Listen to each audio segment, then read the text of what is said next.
This is the pantry of mankind.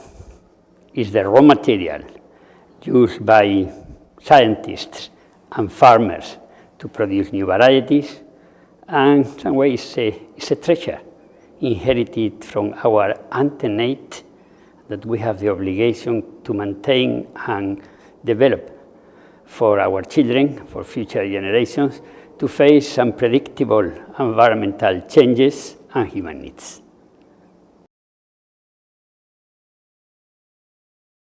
The successful negotiation of the International Treaty on Plant Genetic Resources. And in this context, Article 9 on farmer rights and the whole section of multilateral system for access and benefit sharing.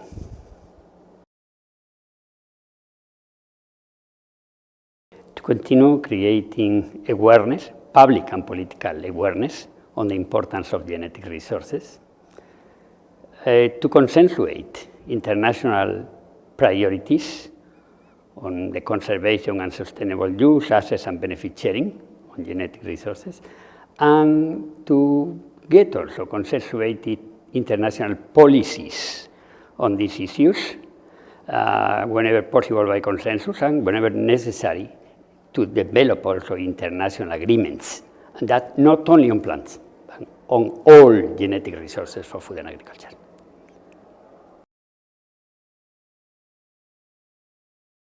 That will mean the prevalence of national and even private interest on international global interest, and as a consequence of that, an increment of restrictive legislations, of biopiracy, and certainly of genetic erosion. I think the first thing is to implement the MIPO, which include the publication by 2017 of the first State of the World on Agriculture Biodiversity, with an agroecological approach and with modules for the different sectors. I hope it will be sooner or later be accompanied by a global plan of action on agriculture biodiversity, and who knows, if possible, also by an international strategy on the matter.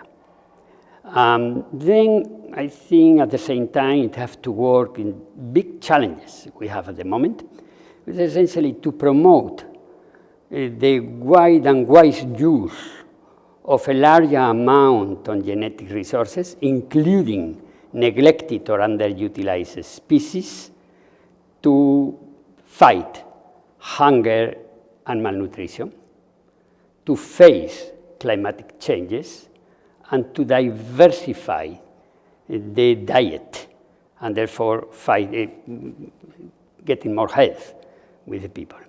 Also, in order to achieve all these things, it's absolutely important to ensure fair and equitable sharing of benefits, to promote the use of genetic resources in all different kinds of agriculture and agriculture systems,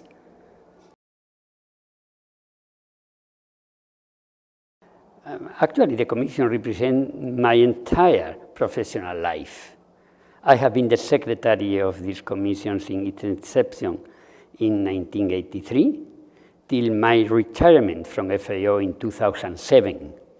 Before that, and since 1978, I fought for the establishing of this Commission, and after my retirement, I'm working in Spain supporting the Commission at national level.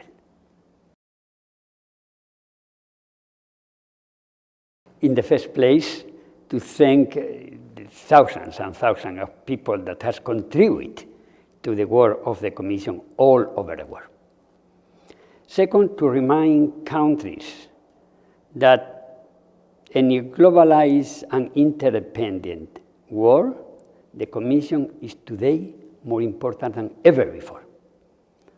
Third, to remind FAO that the Commission provides a unique interdepartmental, intergovernmental, and intersectorial instrument to create harmony and integrate the work on this area of the different technical departments on the benefit of the world, but also on the future generations. And finally, to which the current members of the Secretariat all the best and all success in the current challenges they have in front.